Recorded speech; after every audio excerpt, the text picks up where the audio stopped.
Welcome back, ladies and gentlemen. I know you enjoyed that little break.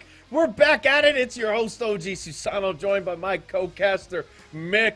We're going to be having some fun. We've got the Utica Pioneers going up against UWindsor Gold. Mick, how you feeling, my man? Feeling pretty prepared, quite honestly. Not too much has changed because we've been here on the desk the entire time, but still, overall, I'm still very excited for what's to come up here. I mean, these two teams, obviously, every single team, when I see myself here in Split 2, I'm going to be stoked for the matchup regardless of who it may be, knowing that we're not going to get any bottom-cut teams. We already have some teams that are kind of thrown out the gates already. We know that every single team that is here now on this stage is competent. They are ready, they are competitive, and they are driven to get themselves to that next stage to go ahead and get into what would be the playoff scenario, quote-unquote. Exactly. And talking about that action, let's get to our head-to-head because we've got an exciting set of records here. In my opinion, a lot better than what we saw that last time around in the first matchup, but let's talk about it. Utica Pioneers currently at a 9-4 and UWindsor Gold at a 9-4 as well. Then we get to the hard point where it's a bit of a differential. Utica will be up 18-7 while UWindsor will be down 16-4. And we get to the search and destroy where Utica are currently standing at a true neutral of 8-8 and well, UWindsor are down 6-7. Then lastly in control, we've got 4-5 for the side of the Utica Pioneers. Then UWindsor Gold 3-5.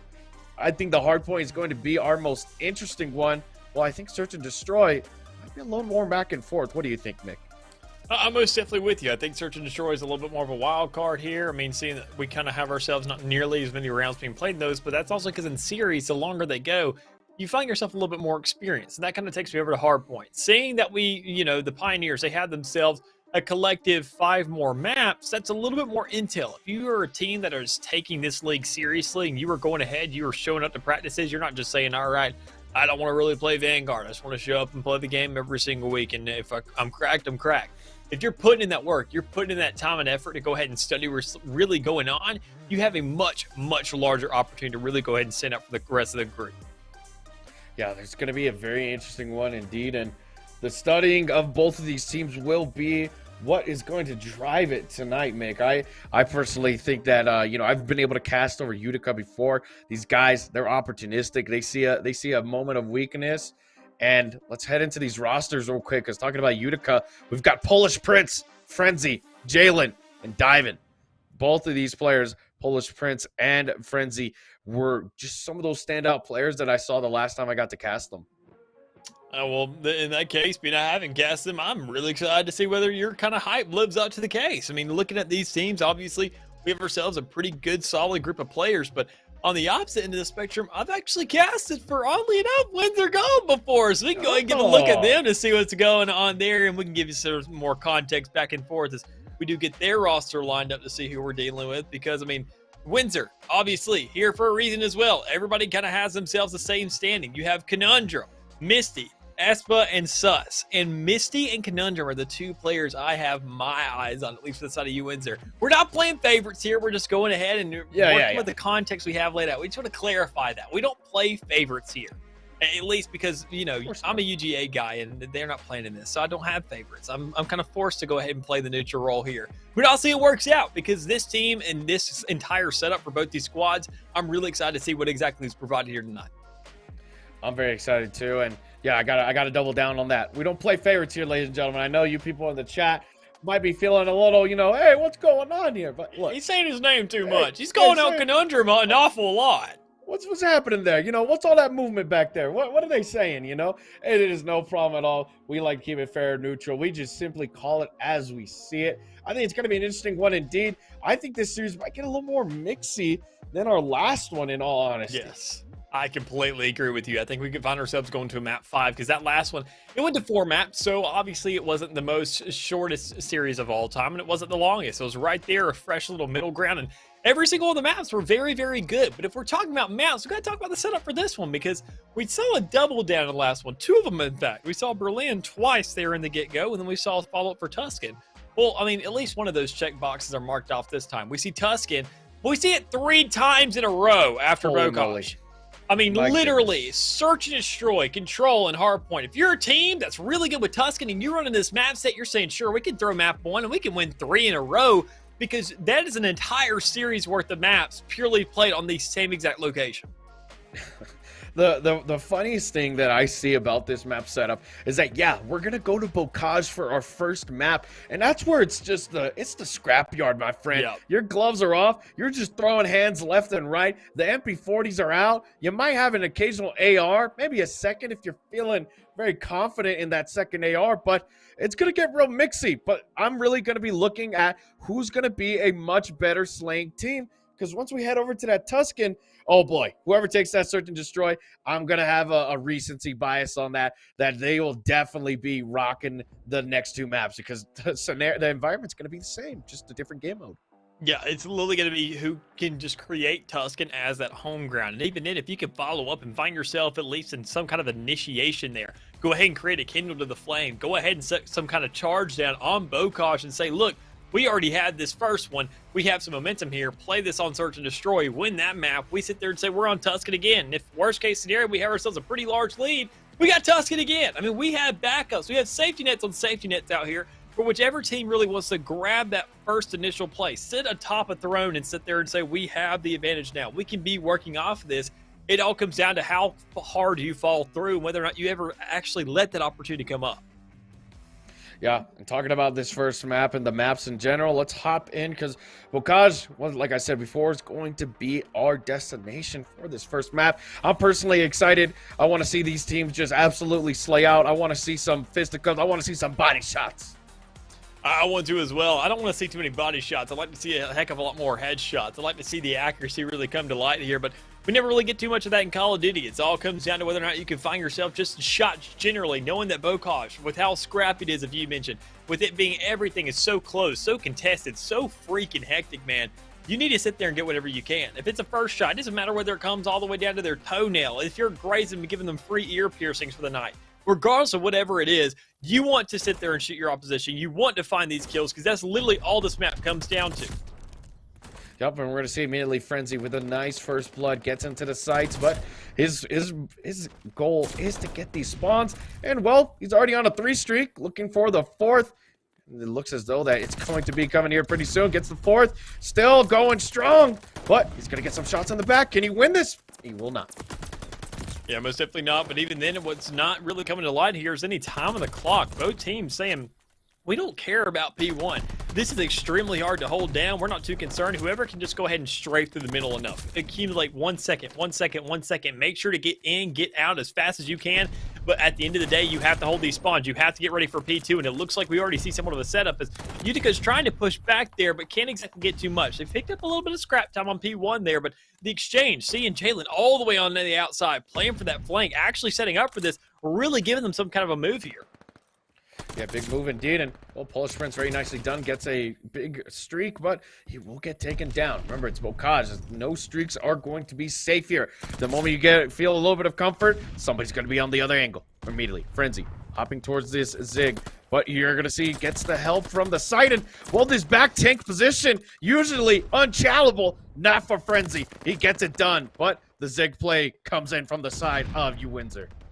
Yeah, most definitely does, and even then some pretty fair exchange in terms of the kill department right now, but it seems like Windsor's a little bit kind of stressed to go ahead and convert that into time to get themselves some more points on the board, because they obviously lost the spawns. We already saw the setup for that. We saw the players, and even then Jalen having a pretty powerful position with that kind of double setup. But as he goes ahead and falls, you know, you don't have to worry about up there at the top anymore. That's completely clear. Barnyard is not a concern anymore. But now what is a concern is going to be that P3, the rotations to come through, getting ready for old Granny's house. Can you find yourself the setup? Can you get around to the edge? Can Polish Prince set up for these spawns like we saw so efficiently out of Jalen like that last time? Well, you can at least find some shots, but can't really find the spawns. We can already see, I mean, UWindsor being set up and literally flooding off of it.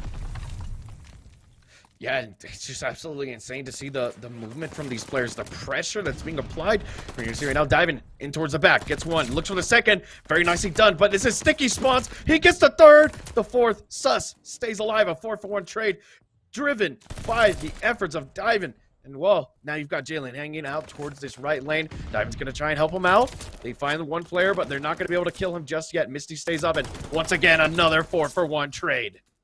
Yeah, very good trade there. I mean, a lot to be working with, especially for Utica, who's still maintaining time on this side. I mean, having a pretty good lead here, I'd say almost getting to that double threshold to go ahead and show that UWindsor had themselves double the effort to go ahead and compensate for it. They want to get back into this game, at least in terms of time. But, I mean, looking at Utica just slaying out, I mean, their entire team is sitting pretty comfy. Sure, Frenzy got picked off there, but you're not really worried about it. I mean, you sit there and see that they're making even trades. They're looking outstanding this far and going ahead and finding those kills. That's all this map comes down to that we mentioned prior. You just have to sit there and keep doing that. You have to keep playing the game in an efficient manner. And honestly, Utica, if they can find some time out of this, which they really can with Espa already there, creating that contention, going ahead, making the job that much harder, you just got to play this whole kind of hectic game. Make sure instead of you accumulating time right here, right now, you just need to stop Utica from getting some of their own.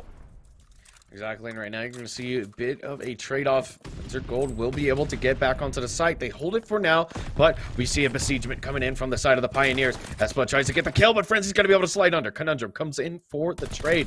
Misty, very nicely done. Get some shots into the mid, but not going to be able to get the kill just yet, and he gets turned on! A huge play right there. I mean, quite honestly, you really just can't neglect that, and especially you can't neglect the comeback that's coming out of UWindsor right now. Stepping up, find themselves now back at 70 points. Sure, they're picking up scrap time, but by the time they finish this one, they'll have themselves an even scoreline. 75-75. Once again, sure, we saw a double up earlier, but it was still during those early stages of the game. As you now see the P5 now going over to River, you know that the game's going to get a heck of a lot more hectic, knowing that everything's going to be laid out. So open back there. You sure had that little roundabout towards the edge, but you can already see Misty keeping eyes on it, getting those plays, finding those kills, showing that at least one player's going to be down. Where's the spawn's coming from? Well, you saw a little bit of intel come from the left. They're probably spawning back there towards Granny's house, but are you prepared for it? You have to find those shots. You have to pressure up. You have to have the teammates go into sight to back that up, and we're just not seeing that yet. Instead, Utica, the first one to strike on there, but gets wiped out fairly quickly, as we said now Windsor going ahead and grabbing control once again. It really felt like everything that was happening in that site really wasn't too much of an effect in the overall, score, because UWindsor, after that huge contest battle, win it, and now they're back up. They will be in a familiar position from before. Polish Prince making the way towards P1. We're back on a new set of rotations. Wins this bottom, Nanny's Chow. And you're going to be able to hold this zig area for a second, but you've got a player moving in from the back, and he's going to be besieged here in just a second.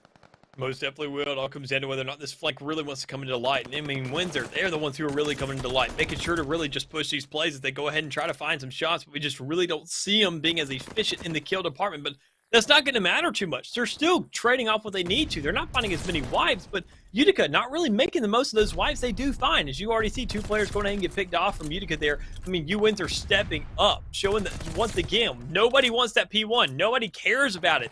You're just trying to fight for these spawns. You're trying to sweep through every here and there. Grab yourself a second, as we saw Utica do there. Just push right back towards the spawn. But, I mean, Misty, just not even worried about anything. Find those kills. Hold that spawn. You know you have advantage for that P2. If you die, everything unravels. Yeah, the unraveling going to be here in a soon, but Misty still staying strong towards the site. Notices there's one player, Conundrum, able to pick that one up for his fellow teammate, and Misty's moving towards the back, kills the back line, sees Polish Prince. Oh my God. Very nicely done, and gets full streaks while he's at it. I mean, that 7 spree right there, just showing it does not matter whether or not I'm on point or not. I don't need to do that to find kills. There is a lot of pressure on towards this P2, finding the spawns for that, and enough pressure there to go ahead and find so many kills to walk right into the hands of Misty. So, I mean, back up there, you got Espa now sitting on site. You already found yourself spawned. Sure, you had Utica kind of push up a little bit, but they only found themselves on site, and they're still going to die while handling the game there. So, I mean, as we see Windsor still just spawning where they're supposed to, where they wanted, what they fought for, the trade-off is really coming to light right now as Misty is now awake and alive once again. We get shut down fairly quickly as we see Utica now finally picking it this time, but you're not too scratched up about it. UWindsor now know that they have themselves a pretty solid lead. No matter how many seconds you pick up now, you still just move right for P3 and you see if you can capitalize. Exactly, and with Bokaj being such a mixing map, it's still not over. Utica Pioneers still have the dog in the fight right now. You're going to see a bit of a regain here in terms of the mental. You've got players playing a lot closer to each other than the rank and file that we saw these last two hills. Very nicely done out of Polish Prince there. Gets the turnaround onto Espa. Now diving, holding this black car. He's going to be able to get a bit of influence, but Sus and Co, they move in. You see one kill come in, and Sus, well, it's not going to be no problem for him, as he does get taken down, though. Most definitely does, and it all comes down to the rest of the team. We can already see him backing up. We see Utica able to step up there for a tiny bit, grab that little bit of a 5 spree there as it does get shut down. Diving can't really stay alive any longer. But you've made the trade-off. You've done your job. You created that space for your team as the aggressor. You know that everybody else is picking up time here. UWindsor's falling fairly quickly, and you see that there's 20 seconds left in the clock still. This is going to give yourself that lead, knowing that UWindsor, they don't have enough time to really set up for this. They don't want to go for that break. They want to go for spawns. They want to get around the map, and you're looking to find that flank. You're looking to get that free wipe once again as you grab the spawn for yourself right under their feet and sweep out the rug from under them. But we don't really see that just yet. We see a standstill. We see them holding down right there in the barnyard, able to go ahead and not pick up any time yet, but now the point shifting over, this is where they start picking some of it. Exactly. This is a huge hill for the side of UWindsor if they can keep holding it. But Jalen getting towards the back. He's on a 5 streak. One more will give him the straight front. He's playing a little bit smarter, but it's not going to be enough because Conundrum, he's just that better player when it comes to finding the kills. Frenzy gonna get shot down. Misty still has full streaks, so that's gonna be coming in very conveniently as we get towards this next rotation. Utica still hold the site for now. Misty hanging out towards B2, and well, you bait and you switch and you get the kill. Most definitely do. I mean, baiting and switching is the name of the game sometimes, especially on Bocage, where everything is so scrappy. You sit there, you need to play off those quick reactions. You need to make sure to switch things off as fast as possible and have that backup. That's the only place where you can really capitalize here in this map. But, I mean, speaking of capitalization, we see UWindsor already on the site, able to pick up so much time there. Possibly even at the game, they're only 3 points shy thus far. You could almost call it an even game at this stage. But with Esp on a 3K, you sit there and create a convincing argument to say we should grab at least these last couple seconds. When Misty over there set up towards the back, you had to fight for your life right there, and you definitely made the trade-off. But when now Utica set up on this river, you only have one player there, Frenzy, and he gets shut down almost instantaneously. Yeah, and you leave Espa on the side. You have Misty towards the back, but Misty will lose his life. Now, Polish Prince going to be able to put his influence on the hill for now. Utica Pioneers finally break back towards the lead, but UWindsor Gold get within the seconds notice. Break it back, take the hill, but it's just a bit of a harder one for the side of the Utica Pioneers. You see that they're winning these individual ones, but because of how much the presence is felt on Bocage, they're not able to get a full hold onto this hill. They're most definitely not. I mean, this is really, really scrappy. One of the more scrappy things that we've seen besides the likes of P1, where teams, instead of fighting for it, they literally just completely give it up for P2 presence and spawn. So, I mean, obviously, River, I think it could be another one of those power plays. Just set up towards the top. Set up for P1 again. Go ahead, get yourself control of the middle of the map, and just sit there and set an entire wall where they just can't cross past it. And you find one frag in the middle, not that big a deal. But when you sit there and see the kind of bigger game, the bigger picture that's at stake right now with 50 seconds now back on the clock for P1, you see the reset coming out, and you see UWindsor actually picking up some of the time here. But, I mean, at what cost? You see, once again, Missy set up in the back. Such a good job last time for your teammates. You say, all right, Bet, do it again, man. Get back there. Hold out those spawns. Do that job because you did an outstanding job last time. You're very outstanding indeed, and Brent's going to stay alive in the hill for now. We'll get taken down. Had a bit of a pop-off moment with 3 kills on the streak, but Conundrum now switching to the sub here. Going to be looking for one of these players. Remember, P2 presence is what we want out of this first hill. And you're going to see immediately, UWindsor Gold. They win a 3-for-1. Nobody's going to really be able to get onto this hill. Conundrum pops back in, makes the influence known, holding the bottom of this barn. Zig comes in, and, well, Diamond's going to be able to win that. And Sus still on P2 now. I mean, everything folding out this far. I mean, a really good hold here for Utica to go ahead and make themselves relevant in this fight. I mean, when they didn't grab themselves a spawns initially, Missy did that same job, holding it out, just doing the same thing as you did last time. Rinse and repeat, just play it over and over and over again. But finally, the glide bomb coming down from Missy that we've seen kind of be held onto for a while, and you get the intel off the map. You say, well, where are they scattered about? We got 40 seconds left here. We can end out the game right now if we wanted to. If we could hold out the entirety of the site, and that's all they're doing. They're set up across the map. You see Conundrum being the only one kind of set up on site as things do get a little bit contested for a second, but you need to have a quick answer. Sus needs to be there, needs to find those kills, and just doesn't come to light as Polis finds 3 of those kills right now. Now being on that multi-kill, able to play off of it. So with 2 of their players falling, you have almost no players left on the site, but Windsor doesn't need to worry about this. They need to set up for the next site. This is a tie game once again. It all comes down to who finds the next. Exactly. As we talk about next, you can already see the Utica Pioneers have been able to establish their presence on this hill. The spawns are for the Pioneers. We have 28.9 seconds. Yes, you heard that right, viewers. 28.1 now seconds within contest time. The overall game timer is most likely going to end before we even get out of this hill. Contest comes in. Now, Utica Pioneers still staying alive, and it's getting real mixy as we head towards the Zig.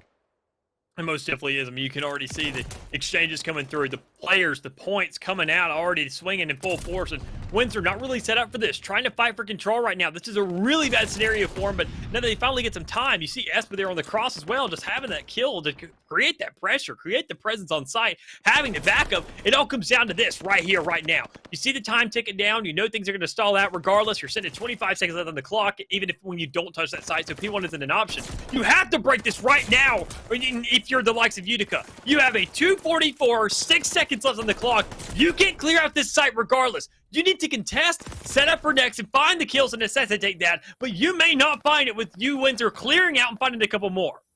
Yep, and here comes the rotation. Remember, 18 seconds overall in the game timer. 2:46. Only 4 points is needed. Utica just need a little bit more clearance, but they're not going to win that one. Dive in. It's a trade-off. Jalen wins that. Now, 2:44, 2:45, 2:46. Not going to happen just yet. We're getting the contestant. It's only a 1-point game right now. Contest comes back in. Conundrum wins a 2. Oh, my God! And Dive in. He tries to stay up, but Misty's now hopping in the sight. It's getting down to the wire. 2:47, 2:48. You still have that straight front, but it's not enough time. And overall, the timer ends, and Utica, they win with a second's notice. Why were they pushing there? Why was Utica pushing there? I mean, they were holding that side. Excuse me, it was Windsor. There was so much going on, so many players. The colors are the same almost, besides that tiny bar of yellow. I mean, at that stage, why are you pushing up? You were contesting time. You had the advantage. You gave it up for maybe a second, but you still had enough to spare. The fact we didn't even get to 250 because of how breakneck it was right there at the last second, you have to sit there and make those split-second decisions. I know you don't run into them very often, but you have to be ready for them when they come. Yeah, and that second was what made the difference. What? 2:47 to 2:48. Utica were nowhere near when we got into that hill to even make a comeback. At that point, I'm sitting outside of the hill. I'm letting the game timer run, and I'm getting these kills. But instead, they're holding it, trying to contest. And then the worst part about the contest, like you said, they give up their positioning and go for the kill. They get a bit hungry. And this time, the Wolves were just much more hungrier in the night. And right there, knowing that scenario, I mean, looking at Windsor, they had P2 spawns. They had that corner. I mean, that's exactly how Barn is laid out. That entire point, it's like an L. When you have a small space there, I mean, sure, you have yourself a position where you know you're probably going to get grenaded out. You're going to get fragged out. You're going to get stunned. You're going to go ahead and get overwhelmed eventually, and you have to make that first move. But when you have no teammates there to back you up, we saw so many funneling coming out. We saw them sit there and say, all right, you need to put Conundrum. Please push up. Go make those plays. All right, Missy, go make those plays. Where is the exchange? We saw Windsor. I mean, they were just pushing in one by one. There was 2 problems there. They were pushing in, and then they were doing it one by one. Utica was just sitting there saying they were staying calm. They were saying, look, they're apparently making mistakes. They keep on pushing us. Just hold your freaking ground. This is defense. This is a war of attrition right now. We don't need to get overzealous. Work on the game. And that 1 second, as tiny as it may have been, it was literally the entire differential of this map, and sat there and gave them that lead to say, look, now we have an entire map over 1 second purely because of the small things adding up there in the end. The small things really were what it came down to. There were a lot of Herculean efforts that we saw. We saw Espa getting 3 pieces. Then you saw over to the side of Frenzy. He was getting a lot of kills. Then Misty went on a 7 spree. There were so many big efforts, but it's the little things, my friend Mick. It's the little things, and the little things are what really did UWindsor dirty. They lost that by 1 point. 1 point, ladies and gentlemen. I don't think you understand. That's literally 1 second. I mean, it could be less. It could always be less if you just add it up as well. I mean, even then, just the tiny nanoseconds to add up over time, knowing that you've given up so many opportunities. I mean, we sat there and even talked about UWindsor, how well they were holding down those spawns when it came around to P1 and P2. They were sitting there not really too stressed about it, holding their ground, saying, let's work for spawns. We have a bigger game here in mind. We need to sit there and set up for something that is actually tangible.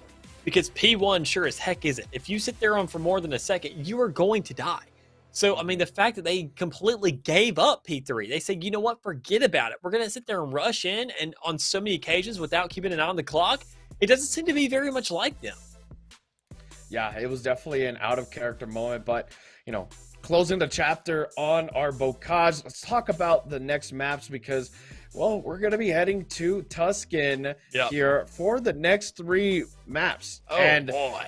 if we can even get to a map 4, we'll be still on Tuscan. So, ladies and gentlemen, I hope you're strapped and ready to go, because Tuscan's going to be our place for this search and destroy. And if Utica Pioneers come through and win this one, and then we'll be heading over to a control on Tuscan. And, well, you know, you think to yourself, hey, maybe the UWindsor Gold, it was a bit of a fluke, that 248 to 247. They take that one of these maps. And once again, we're headed back to Tuscan. And then lastly, if we end up in a map 5, we're going to head over to Search and Destroy on Berlin, which would be an interesting one to see. Yeah, I mean, at this stage in the game, I mean, I know at least specifically from my time when I was competing, I would always have a weak map. I would always have those kind of maps I don't like too much. And even it was always the SMG maps, because I was an AR player and a sniper. If Tuscan is your weak map, oh boy, are you going to hate the next hour and a half of your life. Let me tell you what. And that is even if you get around to that, showing that your team sits there and manages to pull out a map. You know, no matter what, right here, right now, this is your gambit. This is your trial by fire to sit there and say, you need to get your head into the game. You have to get back onto this board. You have to fight for this, because no matter what, regardless of what the maps and bans and picks are, this is how things have laid out. And you have to step up. So honestly, right now it has to be Windsor. It was only by a point, man. And they still managed to sit there and say we lost an entire map off of that. So they have to bite back purely to compensate for one. They have to sit there and spend the next 15 minutes to compensate for 1 second. Think about that. Yeah, it's absolutely insane to just even think about it. You chalked it up at that point. You got to move on. You need to realize, hey, we're down by a map. This is where great teams are made. It's called playing under discouragement. And if UWindsor can show us that they've got it in the search and destroy as we head now into Tuscan, I am definitely a very hopeful caster in this moment that we might see a UWindsor, you know, pop off here. I mean, I completely agree. It all comes down to whether or not we can see them step up. I mean, with it being search and destroy, the game's going to slow down, obviously. We're going to see a lot of aggression onto the attacking side, but defense can't go ahead and just play immediately. Hope for this steadfast kind of approach to sit there and be like, we need to go onto the bomb. We got to find the kill on the bomb. And you can't do that. We saw it even earlier out of Brock. They had a very, very pretty good string put together on that defensive side to say, look, let's play for answers. Let's play for retakes. Attacking side is always going to have somewhat of an advantage. The element of surprise to be working with. If we have ourselves this defensive side, let's play off of that. But instead, Windsor, the one that needs to go ahead and get this map to get themselves onto the board, they are starting the attack, and they are the ones who are playing the aggressors. They go ahead and move towards this A side.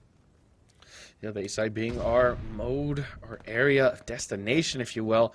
You're going to see right now the Utica Pioneers have a great setup towards mid. Not going to really be able to overcompensate here, which is what you want. You want to make sure that you get this A-bomb planner. Frenzy's holding that mid. So Sus, he will get needed out. That's going to give a clear indication. Espa and Conundrum, though, they open up with 2 first bloods of their own. And, well, Conundrum now making the way towards mid. Finds Frenzy, but Frenzy immediately gets the jump on him. Now brings it back to a 2v2. Yeah, so I mean, everything laid out here thus far. 2v2, really good exchanges thus far. Sure, Utica's is kind of at the front of one player being Frenzy right now, doing a really good job, but you can't have all that weight on one player. You have to have crossing. You have to have some collaboration here with the rest of your squad. You can see it there. Frenzy able to step up, find that third, but the trade finally comes out. So it all comes down to Jalen. Now that last player standing in a 1v1, having to figure out, I have to sit there and win, like, what, a 50-50? Well, with how many angles are right there towards that A side, you have to win maybe a 199 right now. Yeah, this is a very close one, and well, Espa's got the better angle here. Jalen, oh, he slides away, but it looks as though that Espa's going to be... Oh, but Jalen wins with the heady. Kills Espa with plenty of time to defuse. Yeah, that is huge right there. A massive round win here for the Pioneers. And even exchange, knowing that they sat there and didn't really have the best start. They had a huge cross. 2 of their players fell almost instantaneously at the hands of these Windsor players. And saying, we're going to strike back. We're going to do this. Let's find these shots. Let's go ahead and get ourselves into the open. Well, that's exactly what Espa thought, because Jalen manipulated that. Said, the entirety of my body is covered up right now. Only thing left is my head. I can find these shots. I can win this knowing I have a whole target to be dealing with to find this first round. Well, that first round was definitely not looking like it was going to be for the side of the Pioneers, but with enough tenacity and stamina, the Pioneers pulled through. So round 1, very nicely given to them. We're going to see them now on the attack. Frenzy hiding towards mid again. And it looks as though this A plant going to be given here pretty soon. And Frenzy makes the move. He gets the kill onto Sus. Opens up with the first blood. Bomb planted now.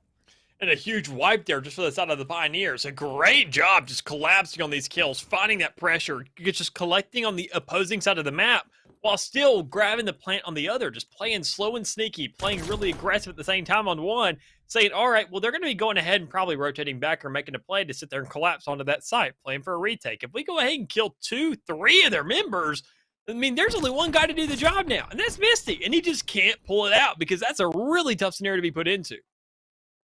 It is indeed, and well, the Pioneers very dominantly. That was a aggressive round in my opinion. They had the confidence and needed to take it. Frenzy did very nicely, but Jalen, oh my goodness, on a 4 streak. I would like to see maybe, that confidence still exhuming here, but you also have to take into account those streaks and the possibility of them. I mean, a lot of potential in the possibility of those. I mean, we sat there and saw that last matchup where players would literally not go for retakes, not play the game purely out of fear of losing those. But even then, Windsor are not really worried about anything right now as they find themselves a pretty quick kills to really get themselves on the board. They're looking to get this first round. They're looking to get themselves on the board. Problem is that, I mean, even though Frenzy went ahead and died, that was your huge impact player on that first defending round. Jalen is alive as well, and that was the player to really step up in that first round, to find that clutch, go ahead and follow through with things, and he's the last one sitting right now. It's not a one-on-one, though. It is a 1v3, and you have to get a third of the kills you've already accumulated, and you just can't find that when the flank is just completely sniffed out. So Windsor finally getting on the board, a much more even score layout when we see that first returning round to get yourself on and into the fight, but I mean, everything may pan out as the game will elongate. It all comes down to whether or not we can see the side of Utica go ahead and step up. Say, look, that was a little bit of a fluke. We had ourselves a mess up. Let's go ahead, wrap things, and come back around. Or whether or not that was Windsor really saying, look, we are better. We have to fight. We have to do this. I would love if that was a statement from UWindsor because they definitely need the statement of all time right now. Well, they did get that last round. They're still down by 1. We're going to see Utica making their way towards mid. You're going to see great shots from Frenzy. Oh, my God. Well, Polish Prince gets one as well, and now it's a 2v3 as Espa finally responds back. That's the thing I love about Search and Destroy, man. Sometimes it's so slow, so steady. And sometimes you just sit there and blink and like 2 of the 3 players are dead and you're like, wait a minute, where did this come from? Well, it came at the hands of Frenzy at least, and that was to be expected, but the other 2 players also stepping up and finding a kill as well. Dive and Polish also going ahead getting themselves on the board, at least getting a taste of blood there. That's the kind of encouragement you need. Knowing you've shut down Sus, who hasn't grabbed anything on a donut watch here in Search and Destroy, that's a huge problem. Another huge problem is seeing that if you are on the side of Utica, you can't get that bomb down yet. You have to make this play eventually. You have to sit there and find the objective and working off of that. And if you don't read these right corners, if you don't see Misty on your left, you are going to die to him. And not only did Misty get that play, but the nade came in as well. And, well, Frenzy, he doesn't check his corners. He does notice that there might be a player in front of him, but there's still one behind him. So UWindsor Gold have the more methodical approach when it came to this one. It looked like it was not going to be for them, but hey, that's what you said. It's a great thing about S&D. Sometimes when the odds aren't in your favor and you see that it's getting a little slow, hey, it could pick back up real fast and be in yours. And it all comes down to whether or not you can make those reads, because honestly, we didn't see a peek out from window for a second there Jalen. I expect him to kind of go ahead and go for something like that, kind of get some intel where you can, but it just never came to light. So, I mean, sure, it's a little bit of a slip up there. You go ahead and make the game tied up once again, but this is where we saw Utica find those first 2 rounds, saying when we have ourselves a tie game, we know we have to get ourselves a lead. Knowing that now that pressure is off, that we're fighting for a lead once again, you go ahead and choke it up as Conundrum finds that first kill. Yep, and well, right now you're going to see a bit of a fight here towards the back of this top church, and well, Polish Prince will win that one now with 3v3. Conundrum picks one up as well, and Frenzy, oh man, he tries to go and tackle Conundrum's efforts, and it's just too much of a play for him, so he will lose that. Bomb is down, so Polish Prince is in a very dire situation in a 1v3 with 20 seconds left. Even then, I mean, just in such a bad spot. A 3v1, 16 seconds on the clock. I mean, quite honestly, I don't know if you really make this. You can find yourself a kill, go ahead and get possible streaks come out to the board, but you got to play in slow methodical. That bomb isn't going to get defused. You're not going to stay alive as well, as we can see UWindsor able to go ahead and find out, close that kill, shut down that streak, or at least that 2K going on out of Polish, and now find themselves with another round to go ahead and get themselves a lead here in the Search and Destroy. I tell you, man, when you're in those situations, you got to get some exit kills and run away. Do not give your life at that point. Polish Prince was up by 2 in the streaks, and I mean, he could have definitely worked towards him. You got to think the long game here, Mick? Yeah, I mean, honestly, that's all it comes down to is playing for the bigger picture. I mean, I understand in Call of Duty, a lot of players want to sit there and say, all right, let's find these shots, let's find these kills, and like us just slay out. Unless you are an absolutely just the best fragger in all the USA and you deserve to be in the CDL, you need to be worried about objectives too. And we never really see those kinds of play. There are so many good teams here, as we can even see some good shots coming out of Frenzy, finding that first kill of the round. Polish getting that bomb plant as well towards A. Once again, putting the pressure on the clock, saying, look, Windsor, now's your opportunity. You're out the game, but you need to sit there and now find an answer. And we almost saw one there for a second, but Frenzy is the first one to strike, now making it a 4v2. Yeah, well, Sus tries his best, but Divin takes the more, zoomed out approach to the Chow, wins it. Misty now towards mid. Divin's still on the ringer, doesn't want to give up. 25 seconds left, and well, this is a familiar situation that we saw last time, Mick, but the Pioneers this time being on the high horse, they will take it now at a true neutral of a 3-3. Yeah, good exchange there, honestly. I'm liking the fight here. I'm liking the effort. I'm liking the determination from these two teams to say, look, we need to keep this as even as possible. We haven't seen too many strong rounds back to back to back off each other. We are seeing a respectful handshake between each of these two to say, look, we both made it this far, and we both had ourselves a pretty good run. Our hard point was extremely close as well, so why not make our S&D as equally as close? We need to sit there and show which one of us two is better, and we have to see who can go ahead and grab that harder swing to really set themselves apart.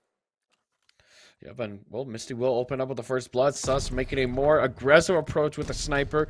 Very interesting indeed. And well, Polish Prince, he was able to get a tag with that bomb, so he knows that there's a player hanging out towards the middle view. Conundrum once again playing towards the well. Now at a 2v2, it's going to get dicey as Divin, unfortunately, gives his peak a little too much, so he's going to have to run away here. It most definitely will. It's another one of those scenarios we sit there and witness on so many different occasions. You sit there and say, okay, you can play for exit frags. Well, you get yourself another one. You're on a 2 streak now. Good job. Don't push up. You don't have time for this. The post plant setup is not going to come to light like this. You still have yourself a 1v1, but that's a 50-50 that, I mean, it's a little bit too risky for the time slot at hand. So we sit there and see UWindsor step up once again, maintain this lead in a one-on-one scenario, but I mean, eventually, when is the shift, when is the change going to come out? Because we see the attacking side winning those initial gunfights every single occasion, but we got to sit there and notice a change of pace. I mean, we have to see a defensive round come out of Utica to really sit there and get themselves a lead again. Otherwise, they are going by process of elimination, by the pattern order given to them thus far that they have handed themselves. They are going to also lose a map. Yeah, and that is not what you want in any scenario here, but we're going to see Frenzy hanging out towards mid, hanging out towards the well now. Polish Prince opens up with a big kill onto Sus. That's going to help out this man vantage, and well, you look for it and you find it, but Conundrum once again, this is his playground, Mick. This little cubby area towards the well, he rocks it. He knows what he's doing. He most definitely does, and I really don't blame him. I mean, an outstanding effort thus far, already able to find so many kills in the back of the map. I mean, you're already way on the opposite side. Who's saying, why are you still in your spawn? You should be pushing the site. You should be pushing and working around the bomb. Well, that's the element of surprise that gives you the kind of leeway, that advantage on the attacking side that you never know where it's going to come from. And Conundrum, still not really sure where these players are hanging about. Spending more time trying to find the flank, trying to find an angle and at least one shot. And there you go. There's one on Jalen. You just play the time here. If you are the likes of Polish, you sit there and make one peek around 7 seconds. You know they're going to come up. And even then, right now, saying, okay, well, I die. What happens? No problem. We still get ourselves a round win, and we still tie it up at least. Yeah, you tied up, but you really have to start worrying because Conundrum's now at a 4 streak. That exit kill is going to put him a lot closer now to maybe at least a strafe run. And with it getting very close at a 4-4 now, any sort of streak is going to give you a clarifying moment of victory. Most definitely is. And that's the one time and the one tiny thing you need to really set yourself apart here. Because this is where Utica has to stand out. We have sat there and seen so many attacking rounds go so well for so many teams because Windsor literally just won one defensive round. That alone has set the entire tie for this game to sit there and say, well, we just keep on winning attack. One attack, one attack, one attack. It may go to round 11, we still find ourselves the lead. But Frenzy, finally finding that first ball in the defense, can go ahead and turn this game on its head. Can win this defensive round if they just keep on playing off their numbers. Just go ahead, deny that bomb plant, but they have no read on Misty, who's already sitting on site because they're more concerned about Espa, who found that other frag. And there it is, the second one to come through. Windsor's now in a 3v2 with the upper hand. Oh, but Frenzy was able to capitalize and get Misty. So now it's a 2v2. Bomb was planted, unfortunately, for the Pioneers. And, well, Espa's going to be able to get Frenzy. And now Jalen being last man alive here. Can he pull off the unthinkable? Well, looks like, though, Conundrum's going to be the one on the chopping block, but not just yet. Jalen, unfortunately, that MP40 bloom not in his favor. And, well, Espa, very nicely done, comes in for the aid. UWindsor Gold now at a match point. Not going to say that's the nail in the coffin by any means, but I will say that makes things a heck of a lot harder for the likes of Utica. Sitting there noticing that they were finally going to have themselves possibly around if they found the even exchanges, came in on top and sat there and said, let's just keep on running with these numbers. You go 1 for 1 for 1 for 1 because I sat there and found that first pick. If you're Frenzy, when you sit there and see it fall through, when you sit there and say, oh my God, my teammates, I set us up for success. Why can't we just play together?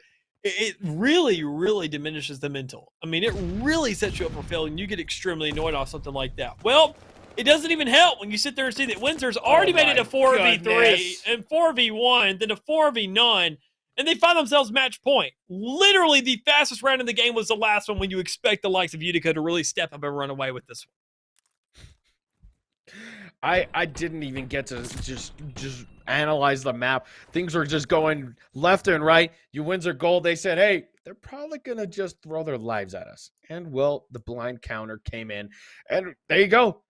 The Pioneers, unfortunately, lose that one. And now UWindsor Gold are back up 1. And we're at a true neutral, my friend, 1-1. Just like the handshake we sat there and witnessed in Search and Destroy and the likes of Hardpoint. I think, honestly, with the way the story's been folded out thus far, if we don't see UWindsor able to go ahead and carry some momentum, really run away with this game in terms of winning this first Tuscan map, I'm kind of smelling a little whiff of a map 5 right now. I don't know about you, Chief, but this is looking extremely, extremely even on every single front. So you're telling me that's that sweet smell that I'm smelling right now? I guess so. I mean, yeah, it's going to be an interesting one indeed. Hopefully, this Tuscan map was a clarifying moment of who's going to take the momentum because, hey, 1 point difference in the Bocage hardpoint. You know, like we were talking about earlier, it could either be a mental breaker or, hey, look, we tried our best. Let's get on this one. And clearly, UWindsor Gold were about it. Yeah. And even then, I mean, looking at the likes of these two teams, and now go ahead, end it on a 1-1. I expected a map 11, or not a map 11, excuse me, that'd be, good God. A round 11 on map 2. That would have been a much kind of more even understanding once again to see that Utica, I mean, they had that other round in their hand. They had that 10th round to really be working with to say, look, we can now run away with something. We can make some potential out of this. But round 9, when they had that first blood, I mean, it's just things like that. It is a small mistakes once again. And I feel like when these teams go back and watch these VODs, they're going to be smacking themselves in the head to sit there and say, why did we do this? Why did we do that? You're caught up in the moment. Don't stress too much about it. Go ahead, give yourself a little bit of a breather. Go ahead, figure out what exactly happened, and then sit there and adjust around it. Say, because at the end of the day, Call of Duty is very, very fast. It is very hard to create these judgment calls on the fly while playing the game because it's Call of Duty. You don't have that time. You have to set up these entire precautionary measures ahead of time when either thinking about the big course of the game or really just creating a whole bunch of theoretical scenarios to be prepared for when you get into these matchups. And with all that, you sit there and have to go ahead and say, we need a time to recollect. And with that being said, thankfully enough is going to come up for it because as we go ahead and get ourselves prepared for this third map, go right into the whole entire series of Tuscan, we can at least give you all a breather to go ahead and figure out what happened here. So with all that being said, we will throw it to a short little break. We'll be right back here with map 3 as we go ahead and find ourselves in control.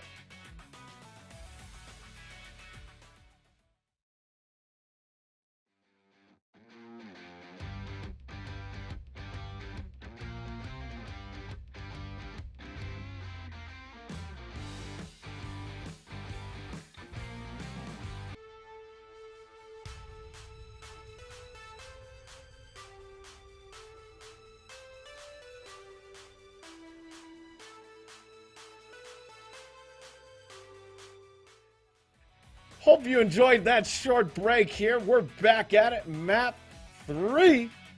Now live and getting ready for us. We've got the Utica Pioneers going up against UWindsor Gold. We're at a 1-1, and you got to be honest with me, man. How you feeling? I'm feeling pretty good so far. We've only gotten on map 1 of Tuscan, so I'm not fed up with it yet because we still have 2 more to be going through as well. We have ourselves control coming up, and then if we, which now we are guaranteed that 4th map, we are going to go right back over to Tuscan once again. So Berlin, as much of a fresh face as it would be, it's still very much in the air if we don't see either one of these teams really close things out. And as we can notice right there off the get-go, the first Tuscan going into the control of UWindsor, this is where they really go ahead and sit there and say, hey, this is our home ground, as I mentioned prior. This is going to be an interesting one indeed, in my opinion. Because not only did we see UWindsor win that search and destroy in a 6-4, you know, it's just, I know we talked about it, Mick. We said that this series was going to get mixy, but I feel like it's any given Sunday at this point, and that kind of worries me. Yeah, I'm definitely with you there. I would like to see a little bit more diversity. I'd like to go ahead and possibly see these teams go ahead and really tighten things up, but we really can't get everything in the world that we want. Instead, we got to sit there and go to control, really discuss these 2 teams and what they can do to step things up. And honestly, when it comes around to Utica, they have themselves such a good time when it comes around to getting these first bloods, really playing off these kills, giving themselves somewhat of a lead. But I mean, finally, in a game where you can pace things out, you don't have these split-second decisions to be making, all this pressure being thrown on you at once. That's when we saw UWindsor really step up, because they even had the lead for the longest time in that hard point, but just toked it up for 1 second, man, to go ahead and give themselves this kind of entire series that's going to be going to this 3rd Tuscan. Because I'm sure when they sat there and saw that, said, let's go ahead, close this on a 2nd Tuscan. We don't want to be here all night really playing the same map over and over again. But when they finally lost that first map, they sit there and say, oh my God, now we got to go through all 3. Well, that's the price you pay, buddy. Now you're on control. You need to step it up here. If you really want to go ahead and close it out that fast and show your dominance, you need to 3-0 this Joker as you're starting on the defense. Exactly. As we're looking at this, it's going to be a 3-1 push. One man lone to himself. That's Jalen pushing in, but Sus, oh my goodness, goes in for the crazy move, diving in frenzy. Stay alive. This B movement's still alive. Espa tries, gets one, but Divin's going to be able to help out, and Frenzy gets the kill onto Espa. And while Jalen was a very notable effort, almost gets the full tick, which Polish Prince comes in last second to help out. And this movement towards B was very honorable, but overall, this movement towards A is the usual comfort strategy. It most definitely is, and it's showing a lot of comfort here for the side of the Pioneers already. Accumulating 2 of these ticks, picking up the 3rd as well, saying we're not even sacrificing any lives for these. I mean, obviously, Windsor wants to go ahead and set up for a huge bloodbath on this B side. Well, thing is, you have 2 minutes to sacrifice for that. You have 2 minutes to go ahead and stack onto one side. This gives all the time in the world for the Pioneers to say, we can set up where we want to. We can play over towards A, get a huge lap around in these spawns. We can push up middle. We can do whatever we want to, knowing that we're on the attacking side. And Windsor probably won't step up in their spawn because they don't want us to get behind them on the B side. So you can already see it there. Sus going ahead, standing on that site, trying to go ahead and keep things down and as kind of calm as possible. But, I mean, looking at the likes of Pioneers, you can see him setting up for a breach. I mean, here, Sus hanging out towards the P5. Notices that these players are starting to make their way. Divin gets 1 kill, but oh my goodness, Sus just gets double teamed there. He's not going to be able to win that one. So Jalen playing towards this church is going to be essential if the players can make it out of the plat. Well, looks as though it's not going to be a play at all as UWindsor just take each of them down. Most definitely do, and a hold is exactly what they need. We sat there, and if it comes down to defense, Windsor has really sat there and stood up. Defense is that one round that they won to find themselves to go ahead and get that little back and forth to win on that search and destroy. They were holding down spawns extremely efficiently, playing defense on that when it came around to hardpoint. I mean, this right here, right now, is where they should be their bread and butter. This is what they should excel in and really just run away with the game on. But you can see Pioneers are doing a pretty darn good job of keeping it close. Sitting at 17-19. They haven't gone ahead and picked up any time, but they're eventually going to breach and at least find themselves a tiny bit, but it's not enough to pick up an entire tick yet as we see Conundrum in the back, slaying towards that top church. Exactly, and there you go. Frenzy finally gets a bit of a clarifying moment for his team. He's able to win that fight, but the information was given. He's just moving out and sticks to his name. He's getting aggressive with it, and, well, the moment he hops onto the site, Espa's ready to go. Takes him out. Polish Prince now in position to get back on and help out the team, but there's no Conundrum, and Espa are playing towards that top radio. He cannot give himself up here. Does take out one. hops onto the site, stop the time. This is great to help his team, give them a breather to get back on.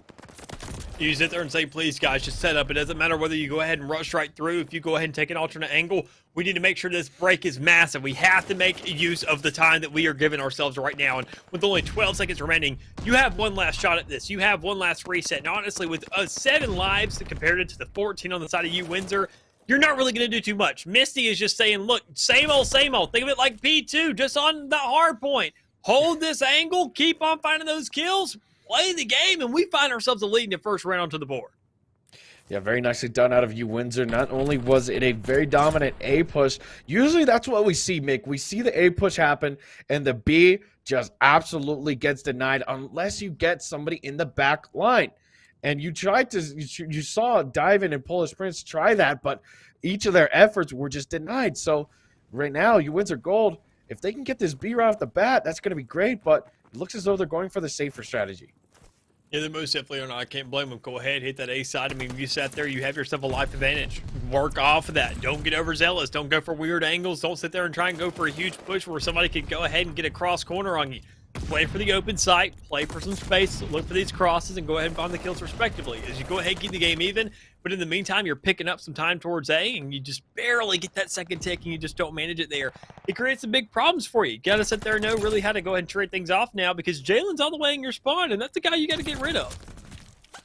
Yeah, and well, you have a bit of a fight towards the fire here. They are able to get the first tick onto A, and well, Espa and Co, they're still making the work happen. Right now, Misty hangs out towards the top, looking for one of these players to get off angle. Frenzy still going strong in the hill. Espa, very nicely done. And, oh, there you go. Misty, with the help of Espa's movements, they are able to force these players into the back. But when you have Polish Prince absolutely breaching the spawns, it's of no worth at all.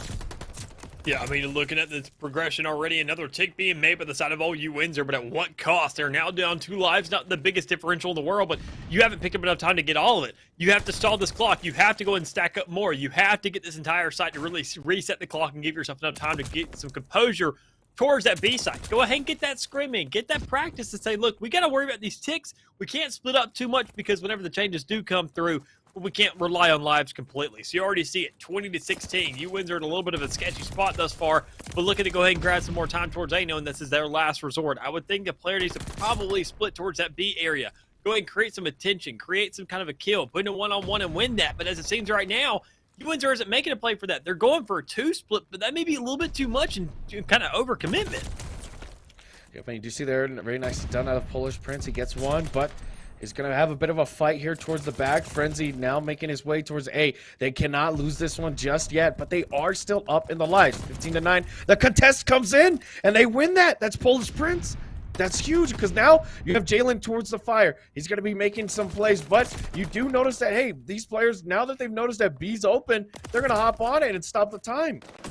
This is a massive play right here. This is exactly what UWindsor has to be working with. They just have to play the clock. They have to play their lives right now. That's a big problem, knowing that they're just stacking on top of B. They're trying to grab some more time, but there's only 1 life left, and that's in a conundrum. He's stacking onto that B side, but all by his lonesome. He is in a 1v11 right now, and that is darn near impossible in his shoes thus far. So with them closing it out 11-0 in the lives there towards the end, that's a pretty good start in terms of defense. Much better than what we saw in UWindsor had the likes of Utica to step up here and find themselves as a pretty advocating case to sit there and set up and say, look, we can grab ourselves a round 3 in the overtime on this defense now if we keep this up. They're going to definitely try their hardest here. But, yeah, in terms of the life counter, I believe the Pioneers are up. So they're going to be living a much more safer route if they want to get to that round 5. As I say that, this dominant move towards A has now begun.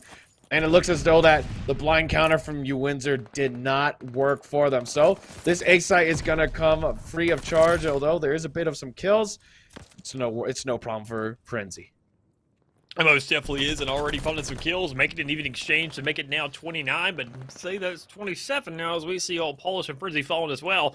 That's going to be 2 more players down. Even in Frenzy has been somewhat of the MVP that we can call for the side of Utica. But another player to be very, very short behind, not really too far behind that race, to be Dive-In, who's diving right onto that B site, looking for some plays, looking for some influence, knowing you already have 2 ticks of progress towards A. This is an outstanding case for them so far. I mean, looking really good. 2 ticks of progress on both sides, a minute 39 remaining.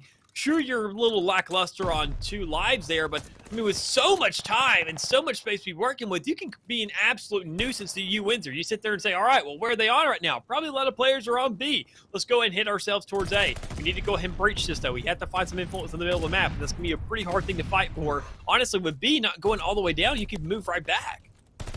Very nicely done out of dive, and not only was he stunned there, he was able to move back, give the information, so they will be able to take A. It was a bit dicey at the beginning, but overall, they did win that. Now B, with 1 tick remaining, they cannot screw this up, Mick. We've seen time and time again in that last series, and even in the Pro League where they screw this last tick up and they aren't able to get it. So it's got to be careful planning from now on.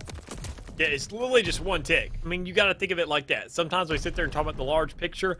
Well, this is where you got to think of it. You say it is literally just 1 tick. We just need to push it. I mean, that's what it is. It was the same case last time, and they had themselves such an even rounds, or at least even lives to look at. It's the same case again. It is 3 lives. You have 1:30 on the clock. Don't stress for it too much. Somebody needs to start setting up for a split. And there it is. You have 2 players in the middle of the map. You have 2 players at the direct approach. Maybe go for one on the flank or look for that church control, and there it is. Polish trying to fight for it, knowing that there's another player nearby. As Sus does go ahead and kill Frenzy there. Conundrum finally comes to the backup saying, look, we need to be playing defense. We got to do this game a little bit more efficiently. So finally grabbing that kill, now 14 to 18 of these lives. Still, once again, the point stands. It is literally just 1 tick. I feel like we need to say that over and over again, but I feel that in this moment, there's a bit of hysteria almost, a bit of panic from the side of the Pioneers, and these are calculated mistakes that shouldn't be happening. And right now, you saw Conundrum, he pulled out the rat, and that was probably the slowest rat kill I've ever seen from any scene of Call of Duty. I mean, speaking of mistakes, there's one right there. Polish does go ahead and kill Diven as well, so that's a big problem, seeing how well Diven's been doing in this game thus far. For him to go ahead and be picked off by his own teammate, that's the one player you don't expect to kill. You can expect 4 of these guys, but the other 3, I mean, you're not really expecting to be killed from that angle, but you do sit there and get the read. You sit there seeing Misty and everybody else and all the company just getting aggressive, trying to play for this. And honestly, if you're Utica, you're saying, what can we do here? We have 6 lives remaining. We have 12 seconds still left on the board. We may honestly just have to give this one up, knowing that we barely have any respawns left and they still have so much time. But you do get that double stack. You do get wiped out almost immediately. It all comes down to this last second, and you only got 2, and it's not going to happen. Yeah, at this point, they really tried their hardest, but the spirit of hysteria was way too strong for the side of the Pioneers. So UWindsor will be able to just get that one by the skin of their teeth. And Mick, it was just 1 tick. That's really all it was, man. We can say that all night, but I don't think they're going to get it, dude. I mean, honestly, you have to sit there and play off your team. I sat there and mentioned maybe one to play off the A site, run over for spawns and stuff. Quite honestly, at that stage, play for freaking 2 players on spawn. You got all the time in the world and all the lives remaining as well. Lock them up in their site. You get 2 more players to push up directly onto B. Find an even exchange. Go 1 for 1 there, and you are sitting there saying, we have a 3v1. We can get the lineup towards the back of the site. But if we're talking about lineups, you already see a pretty big one right here on the A side. A lot of blood to be shed thus far. Already 5. Make that 6 kills off the board for both these squads. You need to sit there and make sure if you're UWindsor, you're trying to capitalize on this time because you are sitting on the attacking side. Things are really, really hectic, and if you want to go and close this out before getting into overtime, you've got to sit there and preserve these lives and really make a pretty convincing case for yourself. Exactly. The case needs to be present, and well, the A site looked like it was going to be taken in a very fast fashion, has now met some turbulence here. You're going to have Conundrum making some plays towards the back here. Unfortunately, the call timing is not going to be in his favor. I think that player may have seen him, but it's of no worth because he's already still making moves around here in the back. And, well, Conundrum, he notices that, hey, his teammates just gave the call out. We've got a big problem here at the site. He's going to stay on. Contest comes in, and, well, he's having a bit of a teeter-totter battle, and he'll lose it. Even then, man, that was one tiny little second there. We sit there and see UWindsor once again being bit by the time bug, saying it was literally just a nanosecond to grab themselves that time. But even then, you went ahead and you shut down the entirety of that 1 tick that Utica had left remaining. And Polish shutting down everybody right now. Somebody needs to kill this guy, and it finally comes out for Espa.